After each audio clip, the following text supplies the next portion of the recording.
What's going on, guys? Welcome back to WWE Network and Show, where I, Graham G.S. Matthews, break down all the original content I watch on the WWE Network and on Peacock. And today we're talking the July 11, 2022 edition of Raw Talk, being hosted by Jackie Redmond and Matt Camp.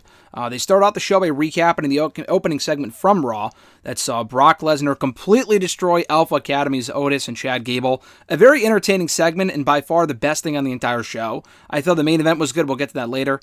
But I thought the opening segment was very well done with Lesnar and Alpha Academy, Heyman, Theory. I thought everyone played their roles well. From there, they run down the biggest headlines from the show, including AJ Styles and Ezekiel winning a tag team match by disqualification in like the weirdest way possible. I think Ciampa broke up a pinfall attempt from Styles on Miz, and that was what caused the referee to call for the bell, which was very bizarre. So Styles and Ezekiel won that by disqualification. So we get a backstage interview with Miz and Ciampa, and Miz shows off his new shirt, and I usually like Miz's merchandise, and I'm not talking about the Miz shirt that made the rounds on WWEshop.com over the weekend, the whole I Have Massive Ball shirt, which is, listen, the joke was funny at first, it's really run its course by this point. That's just me. The fact that we're getting a fucking AJ Styles Miz feud over the fact that AJ is taunting Miz over the size of his testicles, to me, is fucking bizarre. But the Riddle thing was funny. When they did it a couple weeks ago, him and Maurice and whatever on Miz TV, now it's just dumb. The shirt they're selling for it is completely ridiculous. But anyway, Miz shows off his new shirt, not that one. And Ciampa kind of explains his alliance with Miz, saying that he's hoping that the alliance with Miz will benefit him as it has many other people. And what Matt Camp alludes to later, as well as Booker T, because I think what Ciampa's referring to is the fact that Miz has worked with many other people before. And Miz is always at his best when he has other people to play off of, whether it's the B team, when they were the Miztourage or whatever, Maurice, John Morrison, Damian Sandow, Alex Riley, R-Truth. The list goes on and on. He's had a lot of different partners throughout his career. And he has turned on every single one of them except for his own wife. And even there they teased tension a few years ago.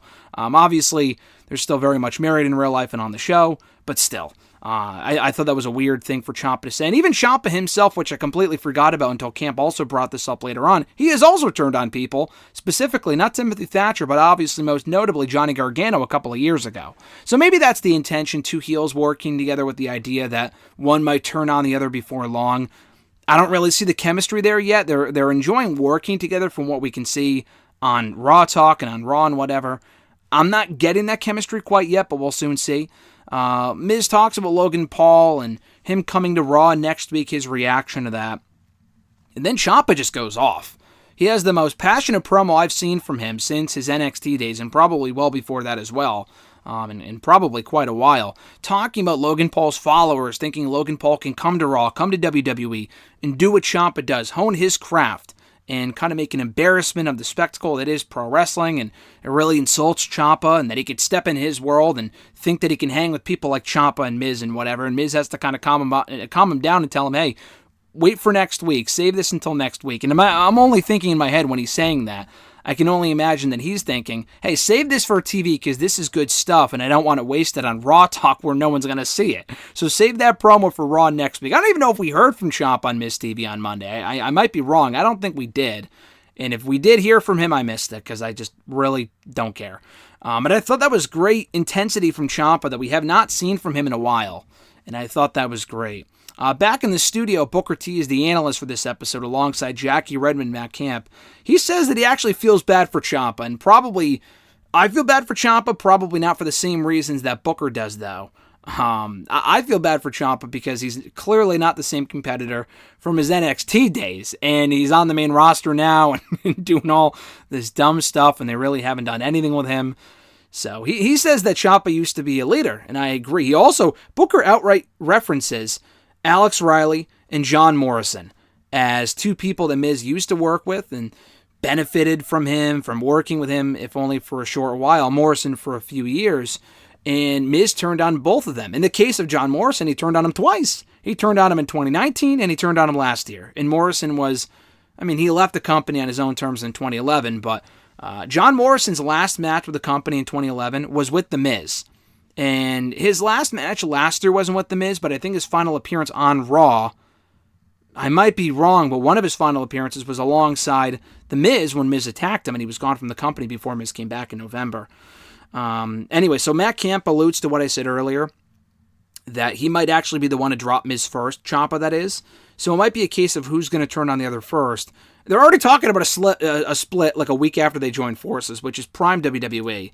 And Booker understands that Ciampa's benefit out of this whole thing is that he's getting TV time out of it. He's talking about it from a storyline standpoint, but from a real life standpoint, he's not wrong. I mean, the whole Miz alliance doesn't really do much for me personally, but listen, it gets Ciampa on the show in a regular role. Hopefully he can win a few matches out of it, maybe. I'm not even sure if he's won a single match on Raw since arriving on the main roster. I can't remember a single match this man has won. Maybe he beat Ali once with the help of Miz or fucking Theory a couple months ago, maybe. Beyond that, I can't remember a single match this guy has won. So he's right. Maybe he will get some TV time out of it. He'll get to work with Logan Paul.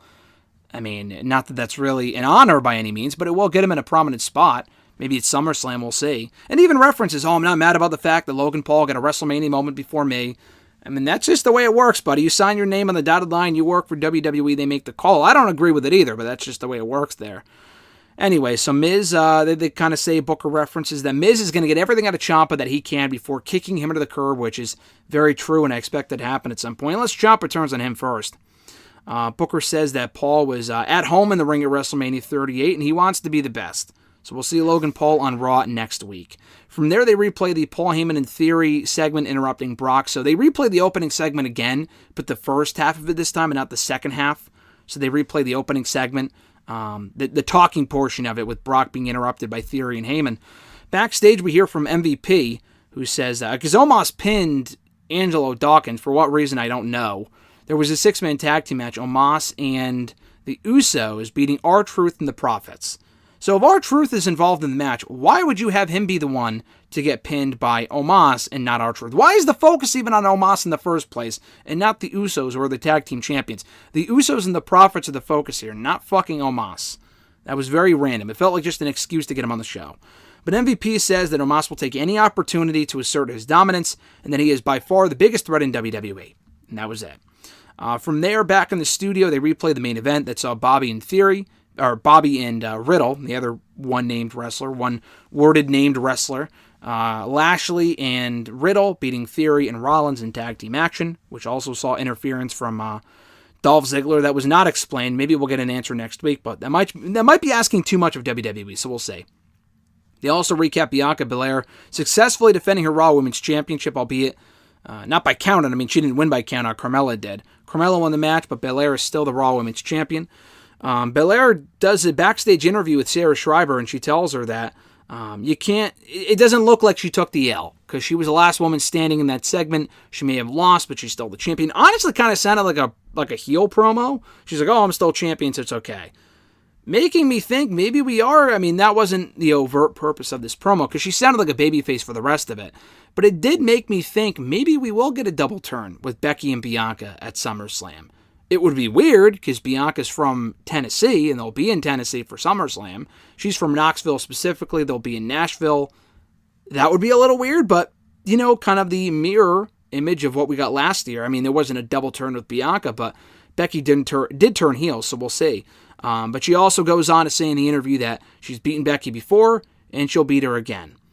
Booker calls Becky Lynch dangerous, and that she needs that championship back, and she'll probably not maybe get it back at SummerSlam, but I guarantee you the SummerSlam match will be Becky and Bianca 1-1 for that championship. Matt Cam says that Bianca has beaten all challengers, and he hopes that the bad blood between the two will get settled at SummerSlam. Booker also praises Bianca's physique and says that she's an absolute star right now on a roll. And then to close it out, they talk about what happened in the main event. And Booker likes Theory's potential, while Matt Camp says that Dolph Ziggler may not like being a gatekeeper, and that's why he did what he did in that main event. So that was as close to an explanation as we've gotten from anyone in WWE so far as to why Dolph was out there in the main event, standing tall to close out a show in 2022. People saying, this is something different. It's not exactly different. The man's been in the company for fucking 15 years. We've seen him close out many, many Raws in those 15 years. So 15 plus years. And I like Dolph in NXT. I thought that was a great experiment. Was way too short. We haven't really seen him since. He's a glorified loser on the main roster. I already just don't care about this at all. We'll see where it goes. I'll give it a chance. I don't really care, but we'll see where it goes. I don't really care currently. I am slightly intrigued, so I guess I care a little bit. But I can't say I'm overly excited to see what they do with Dolph next.